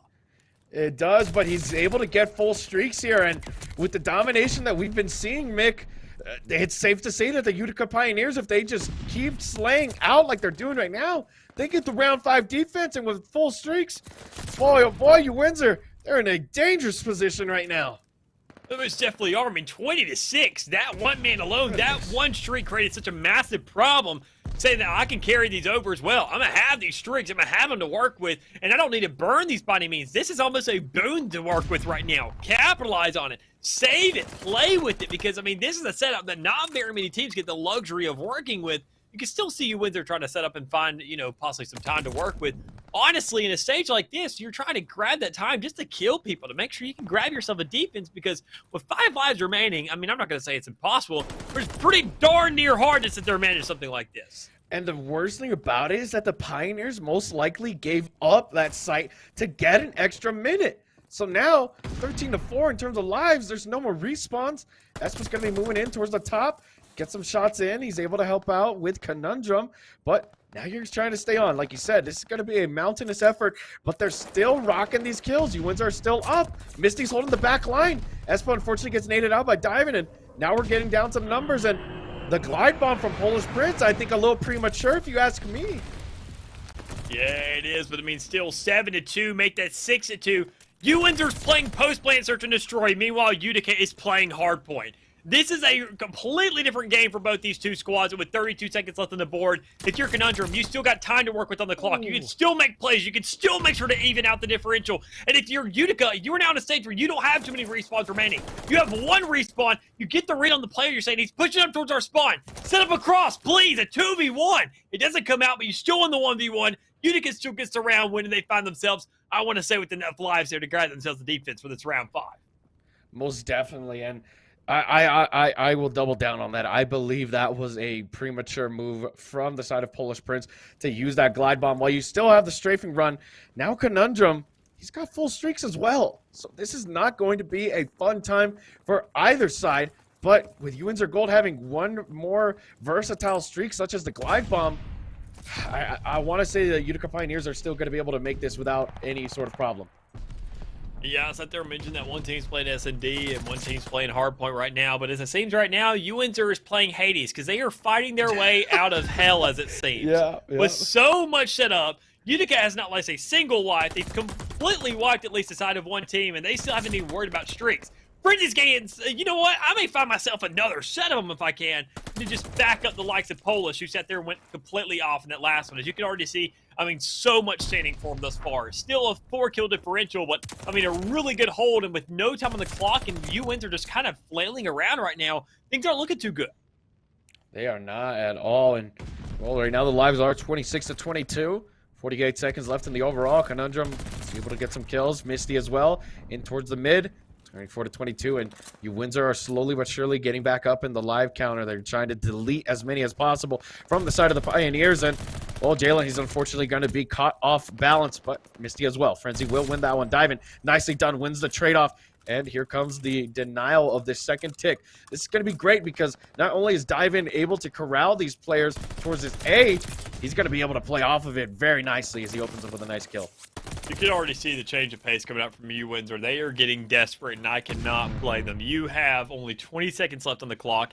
You are now trying to fully stack on top of this A side. If you're Utica, you play for flanks right now. You set up to where you can push into the respawn. That, I mean, UWindsor is getting desperate. You can manipulate this to your advantage. You were sitting there saying they are trying to play for whatever. They are blindsiding themselves from every single direction except the front. Problem is, that front direction they are watching, Utica is running right into. I mean, the life differential is completely out the window now. We see Windsor able to go ahead and grab that entire point. Utica made no capitalization and did not work off what they were given at all. There you go. You're going to hear the glide bomb coming in from Conundrum. And even though he sees an open player towards that top lane, he doesn't go for it. He just goes for the bottom flooring, not going to be able to tag anyone up. And, well, the trades are now coming in. Diving wins that one. Polish Prince helps out a bit, but Conundrum still has that strafe front. And so does a Polish Prince. So it's really going to be whose strafe front is more effective in this last hill. Yeah, one thing I'm confused about is where in Vanguard is only attacking spawn trapping allowed? Can you only spawn trap the defense, or is it not allowed to do on the other side? Because we've seen nothing but attackers push up to the defensive spawn here in this map. When is the other side going to come through? You see, the biggest thing is that tank in the back spawn where number 4 is diving. If a player from the attacking side can get there and manipulate the spawns, they can definitely get a sort of spawn trap towards the P1. But no player has been able to break it. And so that's why you're seeing more of a linear push coming into this site. Yeah, I mean, even then, I mean, just looking at it thus far, it's just not really doing enough. We see UWindsor, they've definitely gone ahead and evened out the lives to some extent, but I mean, as it stands right now, they just have to do a little bit more. They need that little last bit of energy, that oomph to get themselves over the edge, off that final line to get themselves a little bit more. But they can't even find that first line. They can't even find that first tick of progress. The last player standing going to be Misty, and sure, an outstanding effort thus far in getting 7 kills on the hard point in one stage, but now, right here, when it matters most, a 1v7, I mean, a 1v4, it's just not going to come through as we see Utica able to pull things out. Go ahead, create a return here. Sure, we expected, you know, a little bit of a rough matchup with this going to 3 Tuskens, but as UWindsor won that first Tusken, it's not even a home field advantage anymore. This is still just as equally hectic. No, and as we look at the stats right now, you can easily see from the side of the Pioneers, it's going to be Polish Prince doing a lot of the work with Frenzy. Diving as well came in clutch, but they were just absolutely slaying out. The biggest streak coming in from Polish Prince, that one that we saw during that round 4, he just was doing a lot of work for the team, making big plays. The streaks came in clutch, but hey, overall, UWindsor, they were doing pretty okay too. Conundrum, 48 and 36. And as well with the high streak of 8, they were fighting for their lives, but unfortunately, it just came down to that round 5 defense being so strong on control, and especially with it being kills. Oh boy, the Pioneers, they were itching to just get into those spawns and do them dirty, and that's exactly what we saw. And the Pioneers were just trying to manage anything at this stage in the game. I mean, we sat there and saw some desperation out of them. We saw some really bad. We saw some really low lows from them. But I think, honestly, UWindsor's lows were just a little bit worse. We sat there, saw them just trying so desperately, and they actually came out on top. We just don't see the players working around the situation that's at hand. They sit there and say, okay, objective, objective, objective. Set up for it. You need to sit there and play in the middle of the map. You got to sit there and push up into that attacking spawn. You need to sit there and be working on the fact that they are blindsided. They have nothing but tunnel vision. They see nothing but A on their screen thus far. Sure, they can look anywhere else, but they don't want to. They need more time. That is the one thing you need. Honestly, use that as some kind of a blackmail. Say, all right, well, we'll give you this time. We'll give you this site, but one thing you're giving up. We are going to completely take your spawns. We're not going to let you play the rest of the game. Did you really want A site that bad? Or, you know, do you want to make the exchange to go ahead and split up across the map? We did not see that kind of leverage come through. And it's honestly things like that that really sets teams apart, especially this stage as the season goes on, to say, when can we make those adjustments? When can we go ahead and set ourselves up for success? When can we go ahead and give them something in order to trade off and get a much bigger advantage over the course of the game? Yeah, and it was just a lack of strategies, like he said. Overall, let's look at the next map because, hey, I mean, we're staying in the same environment, but let's look at the roadmap that we still have for tonight. We're going to be heading into this map 4 onto Tusken, but it's going to be Hardpoint. We clearly saw how the Hardpoint went on Bocage, where really at the end of the day, it was just about getting Mixie and getting in the influence as much as possible. So I'm going to be definitely a little bit more interested to see if that the Pioneers will have a much better setup, or will that slaying power still be evident and into their victory? Yeah, I'm not quite sure. I mean, one thing we can say is that, I mean, Utica, they've won themselves a Tusken, and they've won themselves a Hardpoint. So they look pretty darn favored here for going into this Hardpoint Tusken. But as it still stands, though, Windsor, every single match has been so darn close. I mean, 2 rounds on Search and Destroy. Well, 1 round just in the differential of lives, and all those coming down to last respawns on the side of Control. And Hardpoint, by literally just nanoseconds in a push that we saw UWindsor get a little bit overzealous for. These small calls right here on this Hardpoint, the fact that we are coming possibly to a conclusion here is just that much more exciting, knowing that, sure, Berlin would be nice and all, but with the adjustments of Tusken, if Windsor pulls us out, we're getting map 5 plus a pretty interesting Hardpoint, I would say. But Utica does not want that to happen under any circumstances. No, you do not want to fall behind at all. And well, with Utica being on that momentum chase right now, they've got the guide on, they've got the flag, they're doing pretty well. UWindsor though, You know, they won that search and destroy in a 6-4. Some would call it close. Some would call it domination. But I personally think that was a very calculated error. You clearly saw that search and destroy that last round. Pioneers just threw it out the window. They said, hey, chalk it. Let's get to this control. We know what we're doing. And so now with that mentality of, you know, that cutthroat mentality, Pioneers are definitely going to be a little bit more scarier when it comes to this hard point. I mean, you just fill themselves out knowing that they just sat there and won themselves a respawn mode, saying, okay, well, we have ourselves somewhat of a play. We've already sat there one hard point. We win control. We win respawns. The only thing that we've lost now in this series is one where it's an elimination-based mode. You need to sit there and take note of that.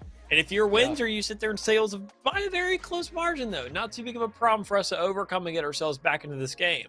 Problem is, it's still, you lost them. I mean, that's all it dwindles down to. If 1 second, this entire series could be over right now if you had sat there and just went ahead and threw with that stuff. But you didn't. Instead, you've sat there and been a little bit lackluster every here and there by the smallest, the tiniest margin I think I've ever witnessed in Call of Duty CCL history.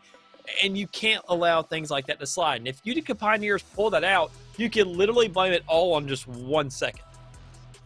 Yeah, a 1 second could be a big differential, or in this map where, you know, it's going to be a little bit harder when without rotating. You know, we didn't really see too much of that from either side, really. It was on that Bocage, and at the end of the day, you know, you got to tip it to, hey, it's Bocage, you know, things are just going to get mixy. It's not going to be super insane like that, but overall, that's what I'm looking forward to the most, is who's going to be that rotational player, who's going to be the one to be the big influence as we hop in. And you can already see that the Pioneers have a great setup all ready to start. Yeah, they most definitely do. I mean, already going ahead, spreading across the map, say don't get too crazy for P1. Get a setup, grab some kills, reset these spawns, do what you need to do. And if you're Frenzy, grab some kills while you're at it, buddy. Sit there, everything with the cigar. Go ahead, have a little bit of a cherry on top to add with it. I mean, so much stacked up for him thus far in 21 seconds on the site, leaving UWindsor to even find an opportunity to answer. It's almost looking like the start of that last round when it came around to control. Just pure dominance off the front end. They just can't slow down like they did last time.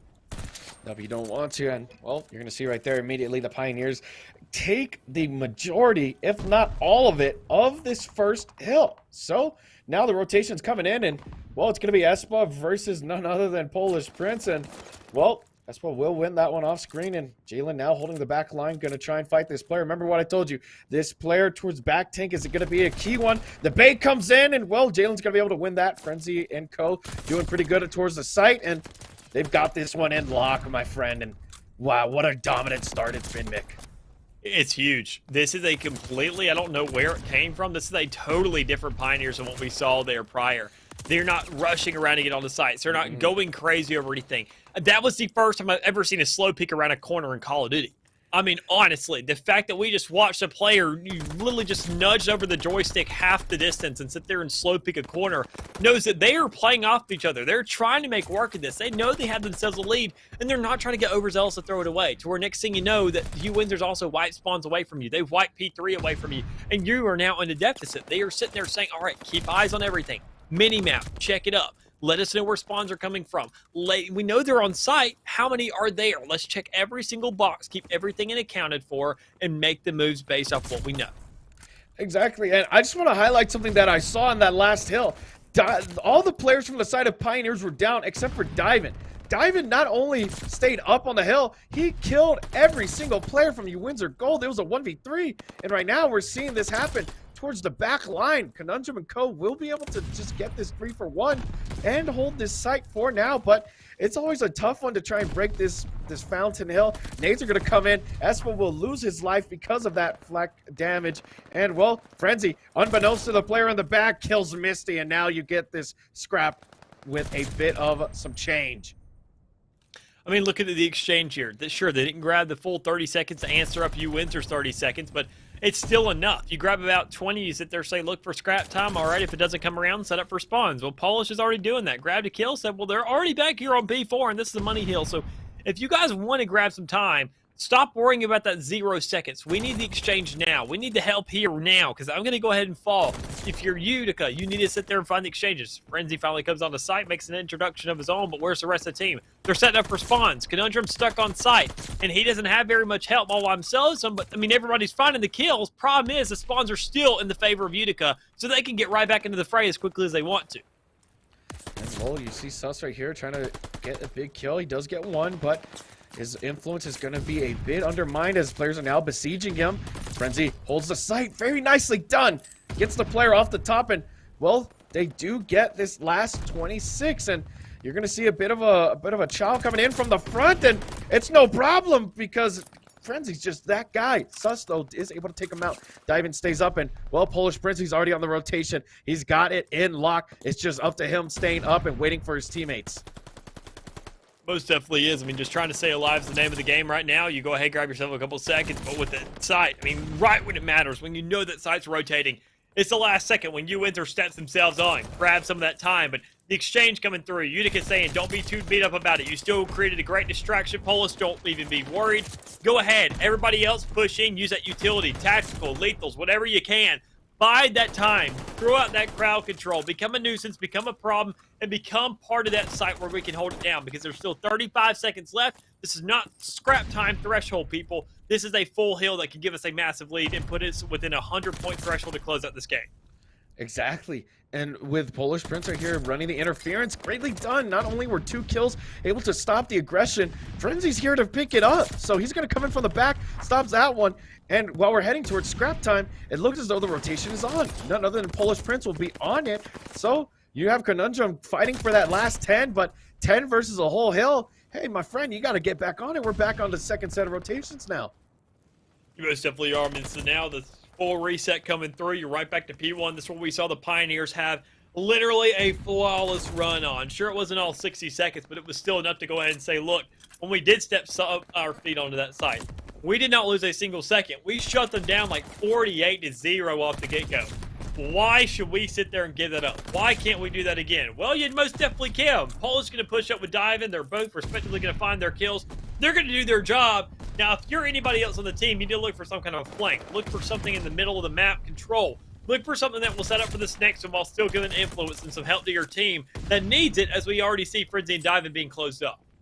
Yeah, and the last time we were here at P1, we saw the Pioneers take exactly every second of that hill. A bit of a trade-off here for UWindsor. They will be able to get closer towards that 100-point threshold, but when you have Polish Prince going off on a 3-piece like that and Jalen already on this new UWindsor Gold, what did we talk about before? Make these rotations, they're unforgiving. You got to get it going. They most definitely are. I mean, you got to do a lot more here, and it's a huge problem to really just go ahead and dish out. You have to figure out where you're going to sit there and really allocate these resources, how you're going to get these rotations set up. And honestly, it's UWindsor who's a little bit behind right now. We sat there and saw the Pioneers once again grab the majority of that P1 site. UWindsor needs to make some adjustments. Next time it gets around to P1, you don't have that leeway anymore. You won't have that luxury, especially if you give Pioneers so much time here. They can close out the game before it even gets back to that size. This is only P2. You have 3 more sites. 3 more sets of 60 seconds when you only need 100. This is a really good stance for the likes of Pioneers. Problem is, 3 of them have already fallen. Windsor's turning things around, but they're not picking up time to really work off of it. Yeah, you're going to see right there. Very nice how to dive into just bait a free site, but he will get taken out by Sus. Misty, unfortunately, gets taken out as well. Frenzy picks up the last 10, and, well, that's going to put them at a past that 180-point range. You got to realize, Mick, at this point, the only thing that could save UWindsor from saving face here is a full hold of a hard point.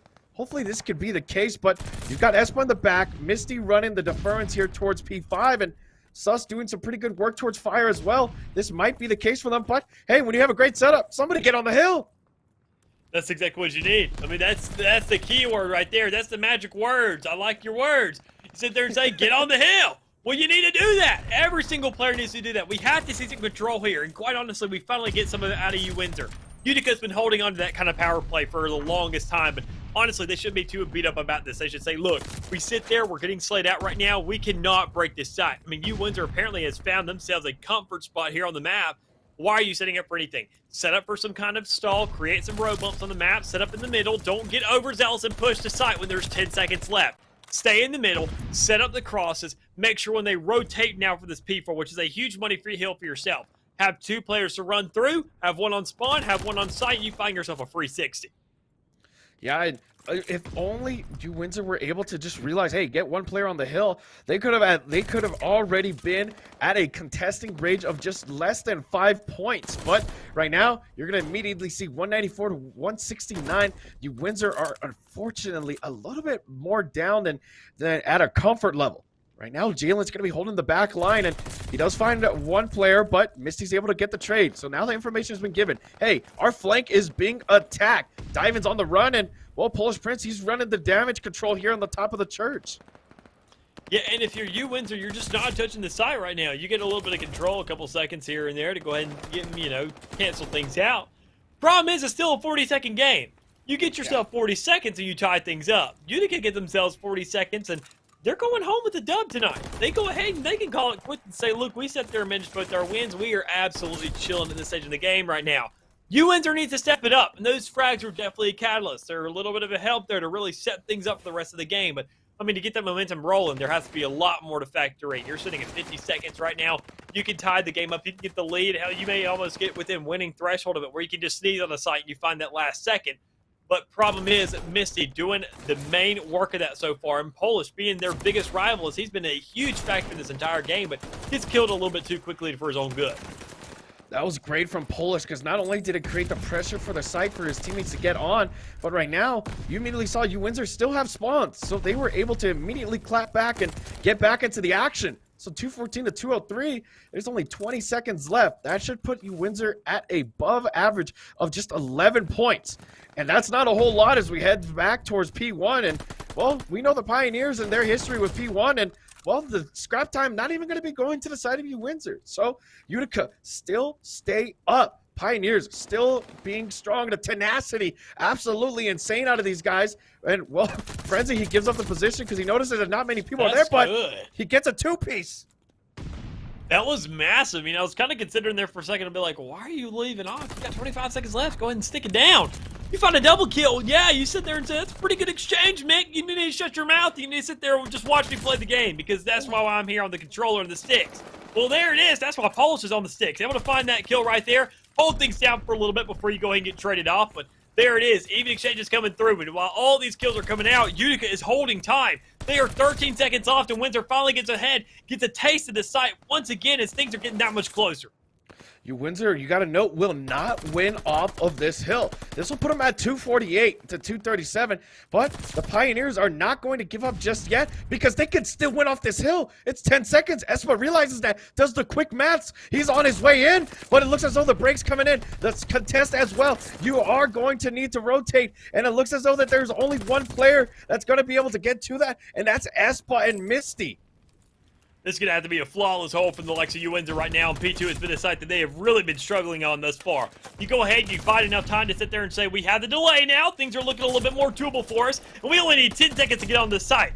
They have the spawns to set up for it as well. This is a perfect stance for them to turn this around and get themselves a second map, because they're finding all the necessary kills as well. Espa grabs two, Misty gets one, everybody's slaying out, and Windsor pull it up, and they grab themselves a second map. Oh my goodness, another map. We got map 5, baby. We're going into it, and that is crazy. 250 to 246. It looked like it was the Pioneers game from the beginning, but that break towards the end and the spawn from UWindsor gave them that dub. Huge plays there right there. Honestly, we sat there and expected it, saying, okay, Utica, UWindsor's not picking up the pace here. They're not saying, okay, we know that there's only a couple seconds left and they can win their side off this. They thought they couldn't. They thought they were both in the same scenario, saying, look, we have ourselves enough time. It's such a close race that we're all going to be fighting for this P2, especially for moving over there. You make that split-second decision, which cost you over there in map 1. You finally sit there and say, no, we can't do that again. I need to at least contest for these 2 seconds. I don't need to get kills. I don't need to do anything, but just contest the side. Make sure to let the game last a little longer so my team can close things out, because they're already set up on B2. One player. On map 1, when it came around to that hard point, it all came down to 1 second. When it came around to this map 4, it all came down to the influence of one player making that split-second decision, realizing that you do not want to repeat history. So an outstanding effort there from UWindsor. Finally going ahead and getting themselves back on the board, tying things up, and really creating some kind of a breath of fresh air to bring some kind of a dub here inside the series. It was an absolutely insane series. Remember that Bocage was a 1-point game difference. This one was a 4-point difference. My goodness, you got to get the rotation, because if not, then you saw exactly what happened there. It didn't matter that you were fighting for that last 10. Yeah, you bank it on it. You put it all on red, but it rolled black this time, and it was not in your favor. You didn't even have anybody nowhere near the presence or the vicinity of that P2. It didn't even matter that you were going to try and break it. It was already 248 when you tried to break it. At that point, you know, you're freaking out. The hysteria is all over your minds. You're not able to do anything. And that's exactly what happened. UWindsor, they win the luck of the draw. They get that spawn, they get close, and they win that. So it really is standing here. Obviously, I sat there and said earlier, did I not? I said, there's a little bit of a whiff of maybe a map 5 in the air. Well, now it's almost like it's just kind of how us country boys, we're taught to smell rain. Well, apparently map 5s are within our skill set as well. So with all that being said, we do want to go ahead and get ready for that, because this has been a very, very long series. We're going to give all of you a chance at home to go ahead and get a breather and say we're finally done with Tuscan. And we're going to go ahead and get ready to set up ourselves for Berlin, because it's a big chist of maps, so we got to go ahead and give our players a little bit of a break. So we'll catch you here in a little bit. I'll be right back for this to get map 5.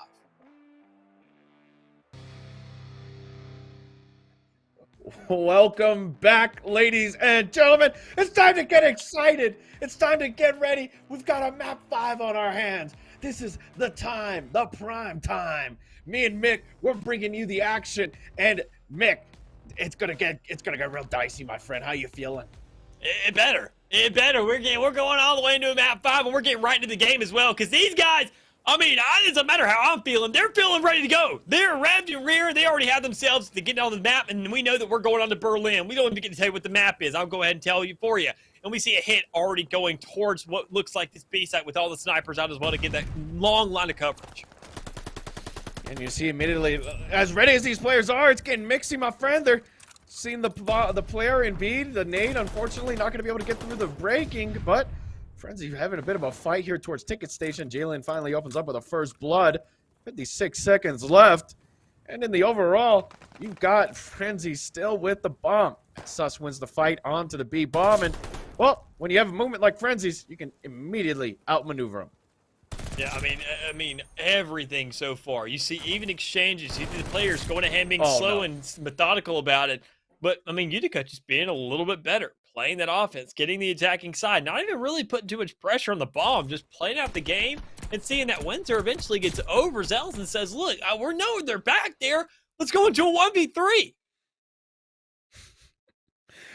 You got to tip it at the end of the day. He got 2 down. He got the bomb planner, and then he immediately got one of the players within the trains. But you see, the great thing about a setup like that, oh my goodness, it's just like the twin daggers of death. If one of them breaks on you, other one's ready to go, and that's what was beautiful. But if any other situation where these players are playing a lot closer, different scenario, 100%.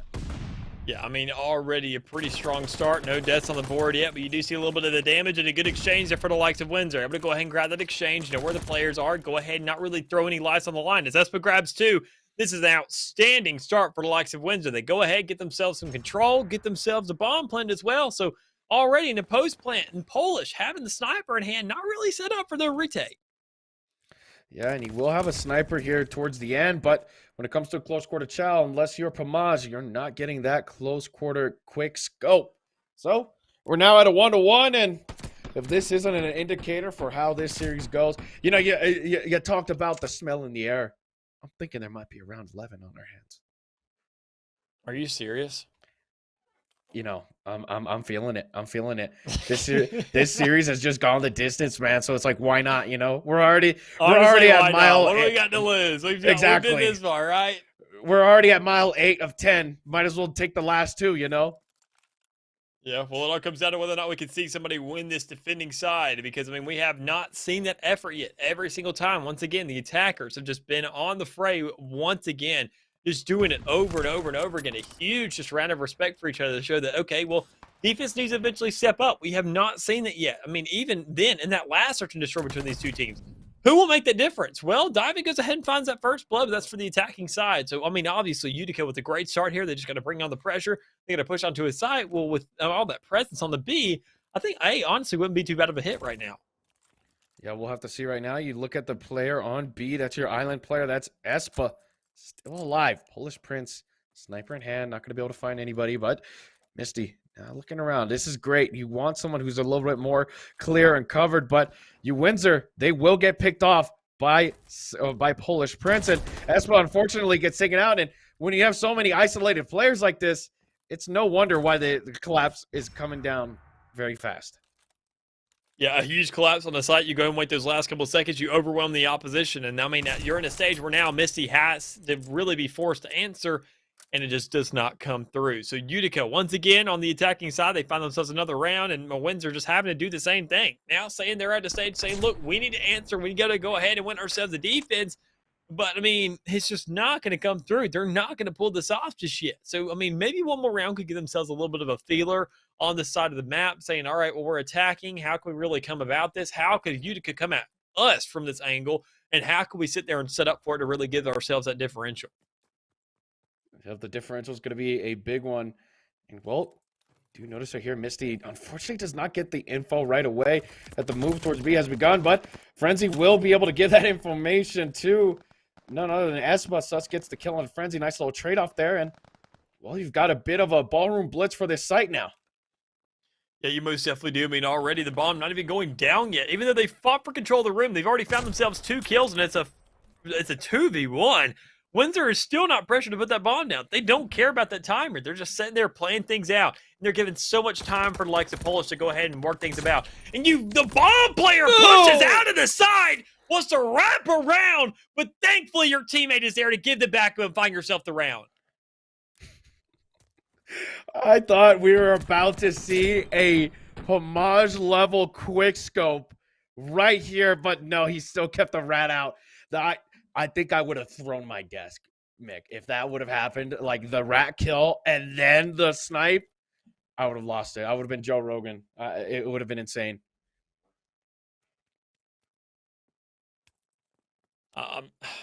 Dude, I'm so confused, honestly. But I mean, you get the bomb, you give it up, you find the round. It's now 2-2, and you see some aggression coming out from Frenzy. So you already find that first blood. You get the bomb in hand. You're moving up towards the A side as well. So a great start here, obviously, from Utica. That first blood, that's what they want every single time, and they usually manage to grab it as well. It all comes down to whether or not you make the exchanges. You get that bomb control. You get that post-plant scenario, and Jalen set up on the outside trying to get that coverage towards the back. The problem is, can he get the read on the players that are playing crouch? Well, you at least make it now 2v3, and things are looking a heck of a lot better.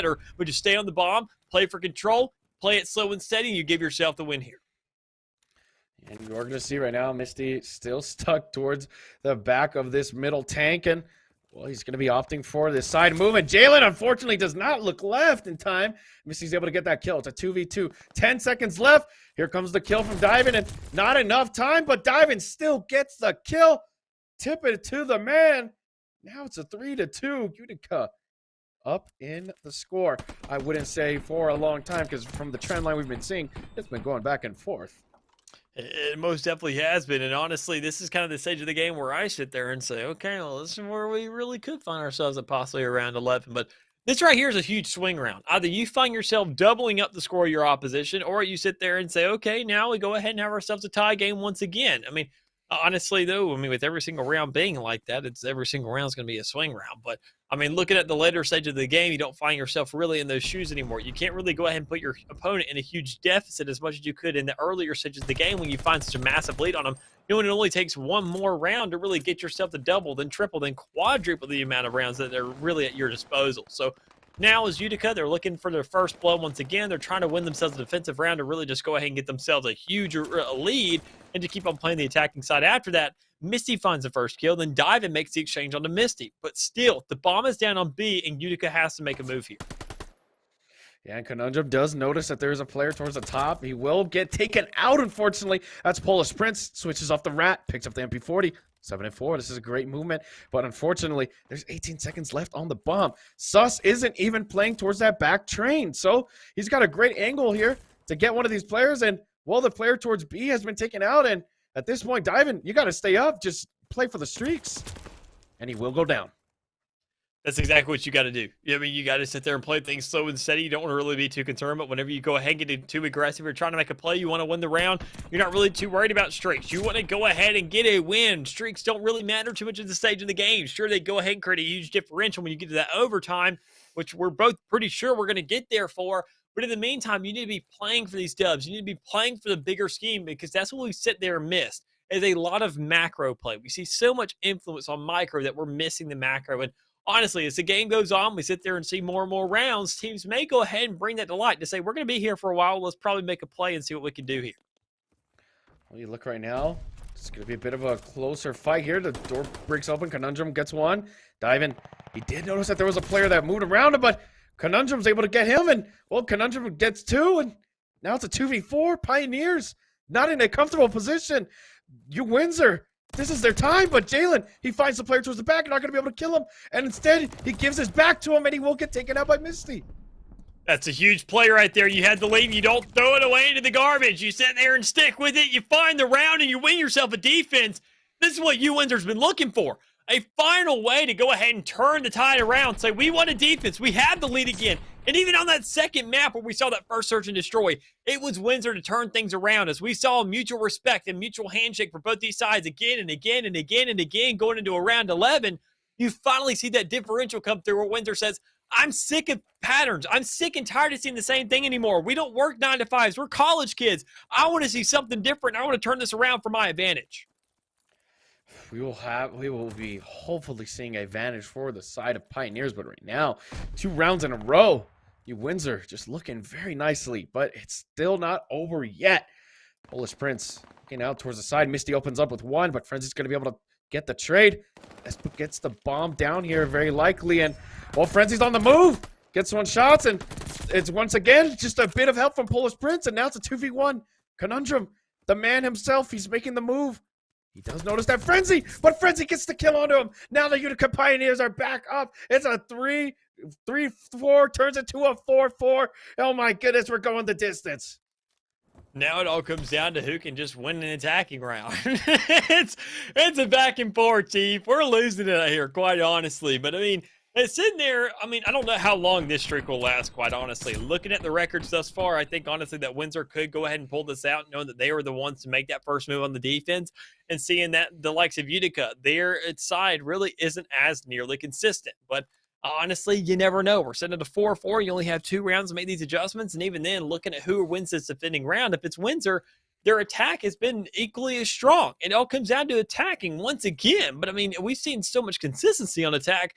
I wouldn't be surprised if we sit there and see it going right back to that order if Utica want to go ahead and step things up right here, right now, when Windsor could have found themselves a much bigger lead and a match point on their hands, knowing they were going to be 2 up. So once again, first blood goes to the side of Frenzy. The guy's done it every single time. Why go ahead and really break that suit so far?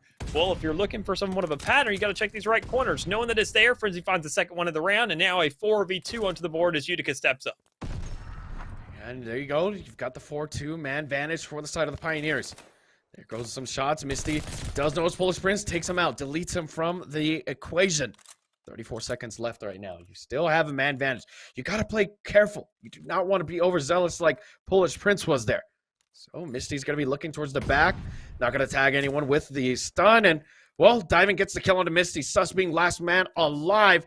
It's not in a comfortable position here. It looks as though the Pioneers will take this round. They besiege him, take him out. Now, Pioneers at a match point.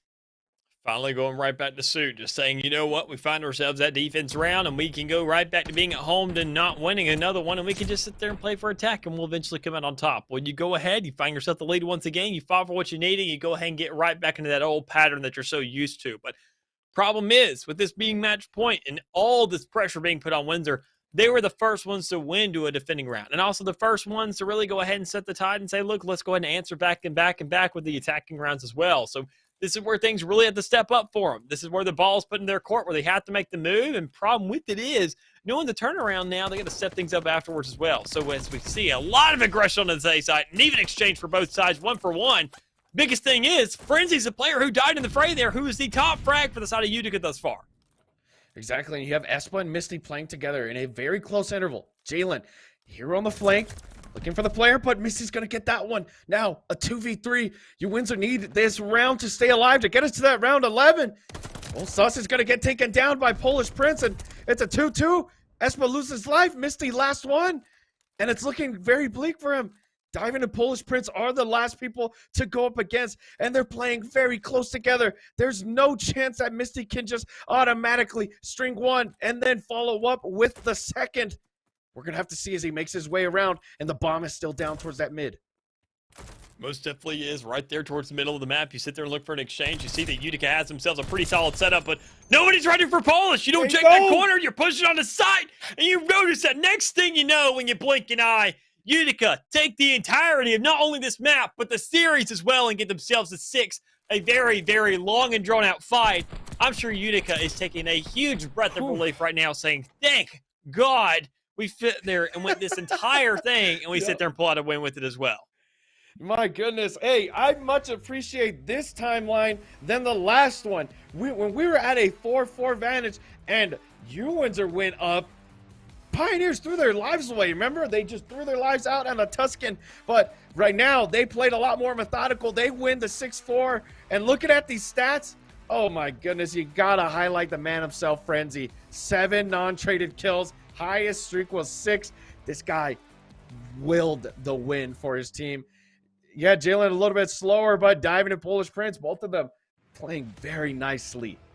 Yeah, most definitely. I mean, Utica, that's what it came down to, honestly. Every single time, honestly, I was expecting UWindsor to pull this one out because it all comes down to, you know, obviously you've heard the old saying, your team is only as good as its weakest link. Well, quite honestly, Jalen, once again, not really stepping up in this search and destroy. It was the same thing we saw on map 1, or excuse me, map 2, the first search and destroy we witnessed earlier.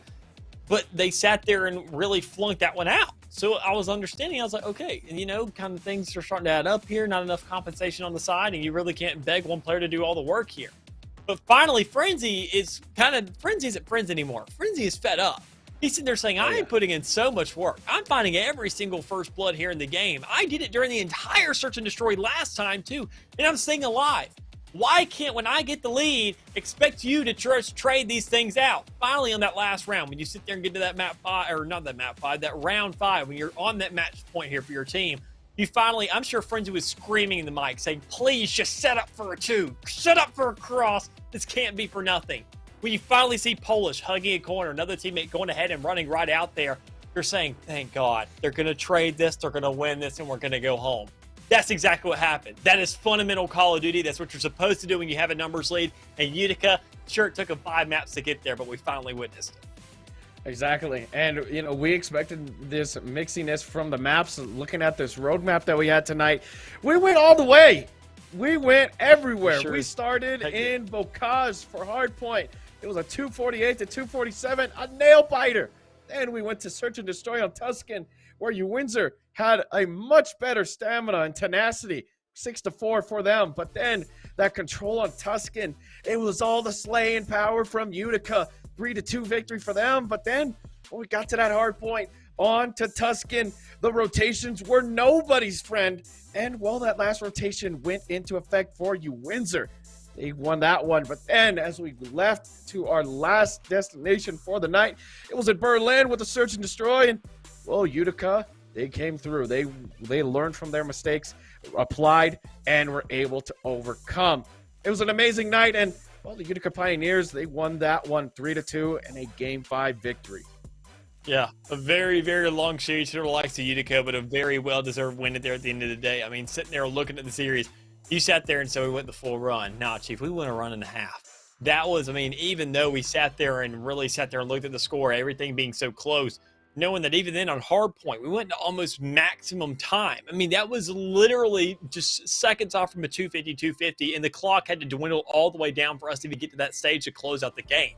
Every search and destroy, going to 10 rounds. I mean, that is just absolutely massive. And then looking once again at control, going into that overtime. This is probably one of the longest COD series that we could have actually asked for, besides the inclusion of a round 11 on both the search and destroys. That's because one side eventually made that differential. It all came down to the exchange of attack, and whoever really can step up first. And Windsor sat there, won that defense, won the attack to back it up, and sat there and carried away with it. The one thing right there was Utica winning that one defense and saying, we can't screw this up. I even mentioned it to you during that break. Honestly, when it comes down to a lot of college teams, it just doesn't come down to how well you play. It comes down to how little you mess up. And they finally realized what they were doing wrong and said, you know what? We don't have to push. We don't have to be aggressive. We just need to stop.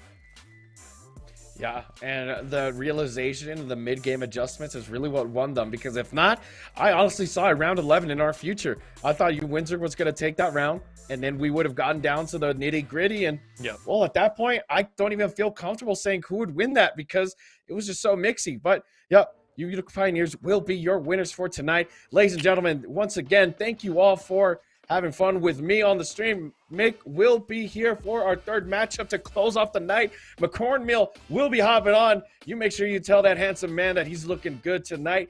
We appreciate each and every one of y'all. I'll be seeing you guys soon. And let's go to a short break as we head up to this third match.